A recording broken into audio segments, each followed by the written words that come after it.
they do Cool. using LiDAR. Okay. Yeah. We'll just have you up against that rock wall to your right.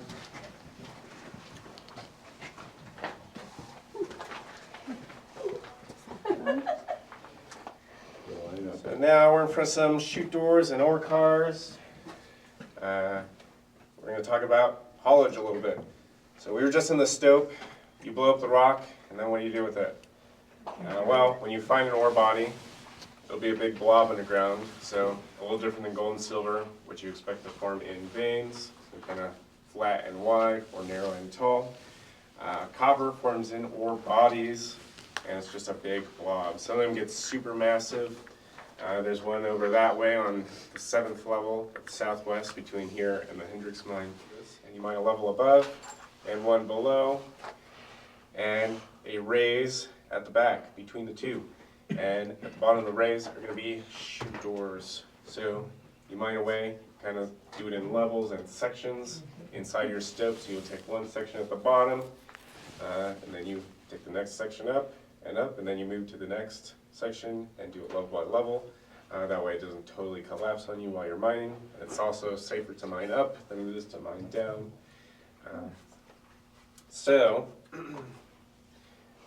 Once they have mined, they'll take that rock over to the raise, dump it down, and on top of that raise is a big hole, of course, covered with grizzly bars. So rail turned upside down, spaced 8 inches apart, so you're not dropping boulders down there.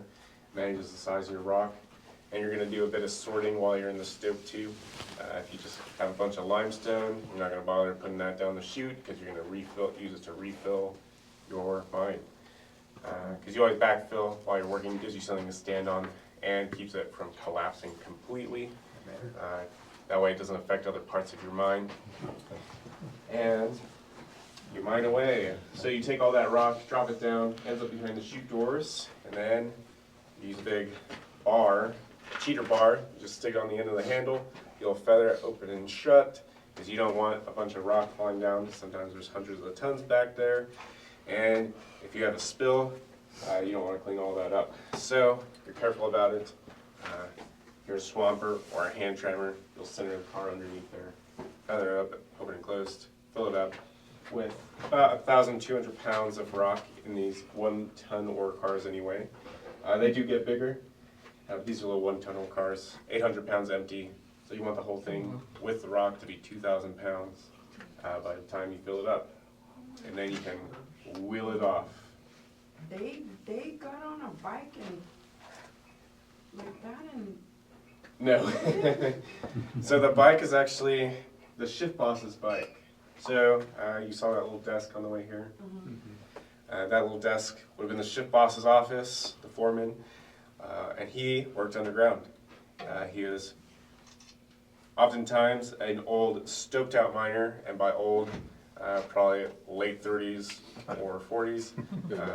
Couldn't keep up with the labor anymore, but still sharp enough to become management. And so they had to visit their men in their work area twice a shift, make sure they're doing their work, and they're taking account of all of the rock coming out of the chutes, all the timber used, rail laid, pipe fitted, tools nipped, all that needs to be done in a mine. So that way they get paid accurately, at least according to the company. And in the 60s, as you can tell by the banana seat, these mines were getting pretty big. So all these shift bosses were asking Phelps Dodge, who owned all the mines at that time, for a little help. Of course, they wanted an electric motor. It was a pretty fun ride when you're unhooked and free to move around. But instead, Phelps Dodge surprised them with a brand new bike, and that's what they got to ride around on. Wow. So not for ore, but Just to get definitely to move around. So what did they use in the 1800s to pull these out of here? Hand tramming. So that means By hand? you just load it up and you start pushing. Oh, geez. Youngest hand trammer here in Bisbee on record is 15. Wow, Yeah. like you'd be in shape. And then 1901, very first mule lowered into the mines here in Bisbee, Irish Mag Shaft. They could pull 4 to 6 of these 1-ton ore cars.